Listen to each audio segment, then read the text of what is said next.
of imaging the skull so that you can give like an x-ray, except it's a CT technology, to a group of scientists to do their forensic work and recreate what they think the skin was and what they think the pigment was. And so let's go to what they did. So there's the results of the 3 different efforts to take CT scan so that they could have a new image of Tutankhamun that had never been there before.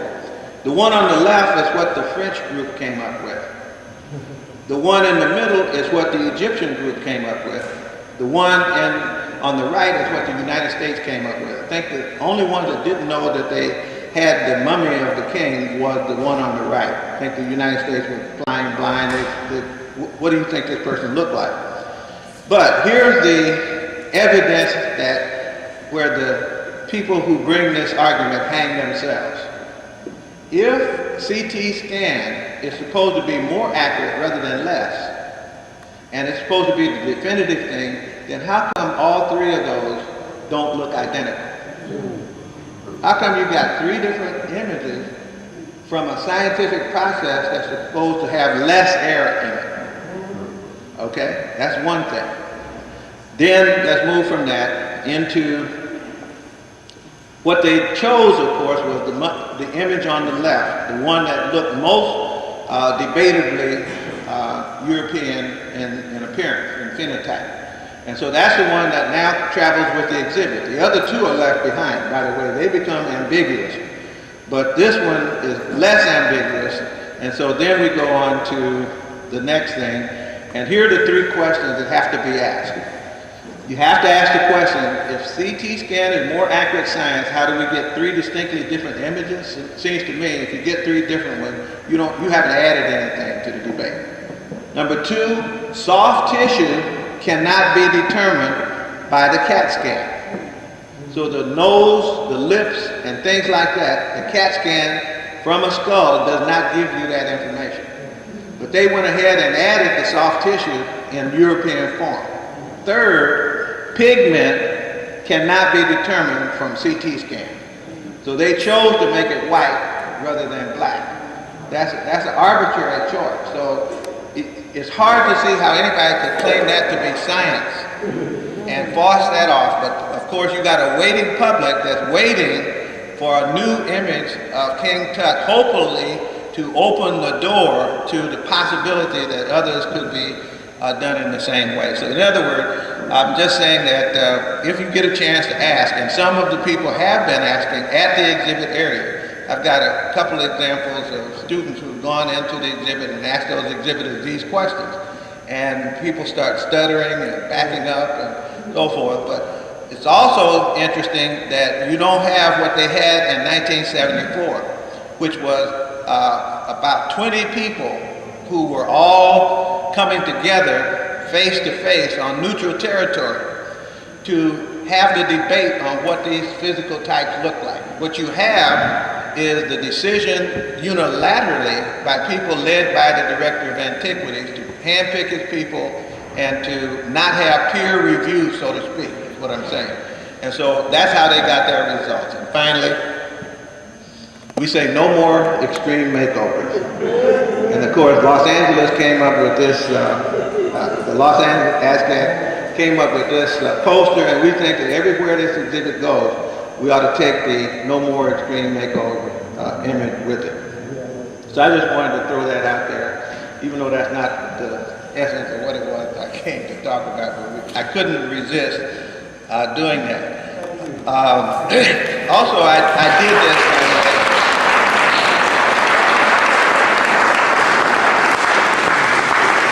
I mentioned that in the board meeting that about a month ago, the black lawyers who are intellectual property, they have an organization of black lawyers that protect intellectual property. And they decided they wanted to explore the history of science in ancient Egypt. And of course, I don't think they had in their mind separated the Arabic latecomers from the ancient Egyptians. And so they went to praise the ancient Egyptian science. And But they wanted to do it by holding their annual meeting in the embassy in D.C. And so they invited me to be their speaker, and I went with this information and evidence.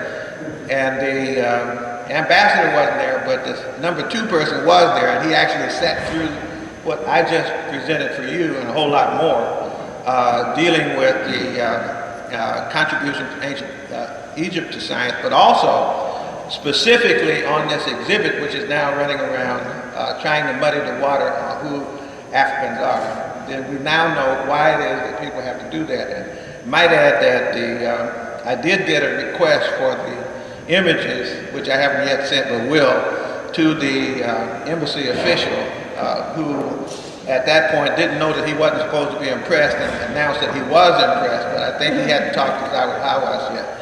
And maybe at that point he'll change his mind on whether he wants to know anymore or not. So at any rate, let me get back to, because this is one of the things we have to tell our children, is the tortured way in which people manipulate evidence in order to construct falsehood, and how they hide from true intellectual engagement and conversation. We had an opportunity to do this, Dr. Obenga and several others, Martin Bernal and others. We went down to Miami when the exhibit opened down there, and we had a wonderful time down there as well.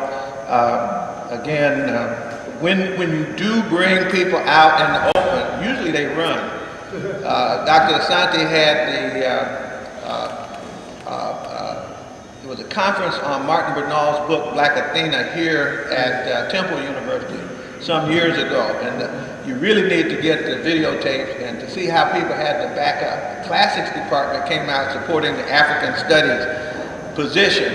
And then you had a few Assyriologists that began to try to make up some real weird stuff, which was adequately handled, quite adequately, by Dr. Charles French. He was going skull to skull with, I think it's Actos, or I can't remember the scholar's name, who came up with some weird notion about the Assyrians teaching the Egyptians certain kind of technology, all inferential, none in terms of science and so forth. So when people get into those kind of battles, and that's what I'd like to say to our children, that when they talk battles, in hip hop, for example, they need to know that there's also intellectual battles that are just as exhilarating, and we're winning those battles as well, and we will continue to win those battles.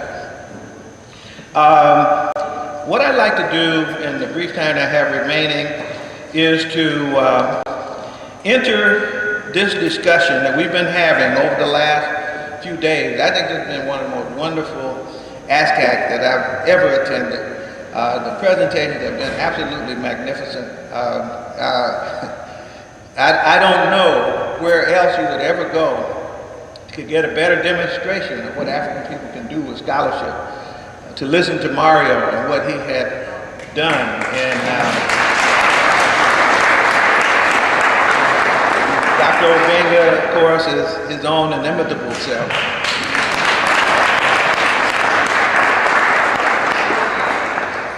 Greg, I just have to say something special about him, because a lot of us do all this dry talk in academics, but to bring dry academics to life, that's what Greg does.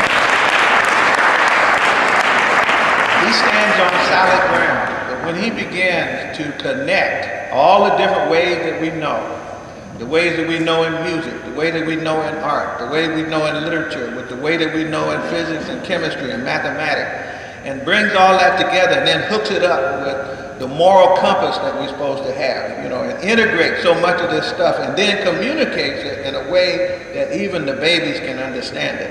That's an incredible gift, and I'm very thankful for it.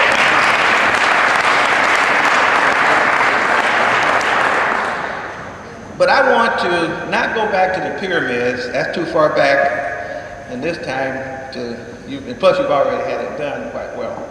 Don't want to go back to Timbuktu. We need to do more of that, Dogon and so forth, to the Zulus and what have you. But let's go to 1865 for a minute. And let's look at what was happening as Africans came out of enslavement. And let's listen to the reporting of what they did when they came out of enslavement.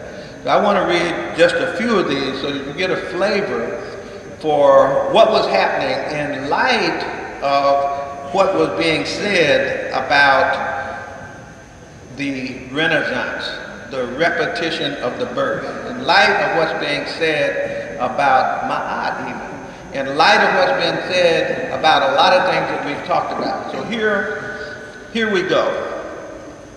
A couple of times I'm going to use the term freedman, but it'll only be because I slipped. What I'm trying to do is to read the quote that I'm taking, and everywhere it says freedman, say African. We got to really look at any kind of writing about us and be careful about any name that we allow to be used. If you say freedman, that does not acknowledge the fact that they were still Africans during the whole time that they were enslaved on plantations. And if you think that there's something called a freedman that's not an African, then you don't look for the cultural hookups and the identity that's necessary to finish the description of what it is you're trying to do. So these Africans came off of the plantation. And here's a quote. It says, a teacher at Port Royal declared that he could not set forth anything in adequate terms to describe the eagerness with which the Africans applied themselves, young and old, to the task of learning the alphabet. They were cold, dirty, half-naked, but eager to learn. Their students were not concerned with what they could receive in food and clothing. Their students were anxious to feel sure that they would have the privilege of coming to school every day.